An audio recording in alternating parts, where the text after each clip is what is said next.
Il est mort la tête plongée dans les toilettes à cause de ce péché qu'il faisait. Un professeur nous raconte, un jour à l'université d'El Mansoura en Égypte, un des étudiants se présenta à moi en pleurant. Il me dit, invoque Allah pour mon père. Qui sait, peut-être que ton invocation sera accordée par Allah. Et moi, j'ai remarqué à quel point ce cher fils était affecté. Je lui ai dit, cher frère, quelle est ton histoire? Il m'a dit, mon père est mort. Je lui ai dit, j'implore Allah qui lui accorde sa miséricorde. Il m'a dit, oh, il a eu une mort atroce. Je lui ai dit, raconte-moi, peut-être que cela servira de rappel pour les gens. Alors il m'a dit, mon père est un homme très fort, au point où je n'ai pas eu souvenir de l'avoir vu malade ou souffrant. Allah lui a accordé une très forte résistance physique. Puis, un jour, il sentit des douleurs au ventre après avoir déjeuné au point qu'il eut besoin de vomir. Il partit à la salle de bain, s'arrêta devant le lavabo et se mit à vomir d'une façon répétée en hurlant de douleur au point où on l'entendit de loin. Mais il avait mal au dos quand il se tenait devant le lavabo. Cette position se prolongea et il eut toujours besoin de vomir. Il s'agenouilla à cause de son intense douleur et rapprocha sa bouche des toilettes. Il ne pouvait plus rester debout devant le lavabo. Alors il s'est agenouillé devant les toilettes et sa tête était sur la cuvette.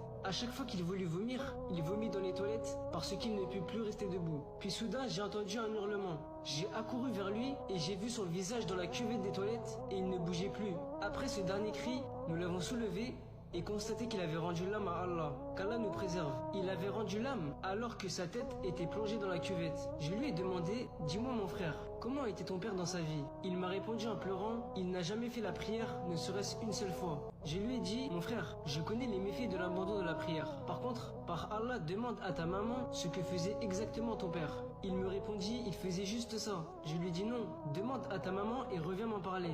Il partit et demanda à sa mère ce que faisait son père au point de mériter une fin si atroce et horrible. Et sa mère pleura et dit, oh mon fils, ton père traitait avec les gens d'une façon usuraire. S'il prêtait 1000 euros, il touchait en retour 1500 euros. Je lui ai dit, ah, c'est donc ça, c'est ça. Son argent était illicite et il mangeait les biens des gens illégalement. Qu'il mange maintenant et d'où? Des toilettes.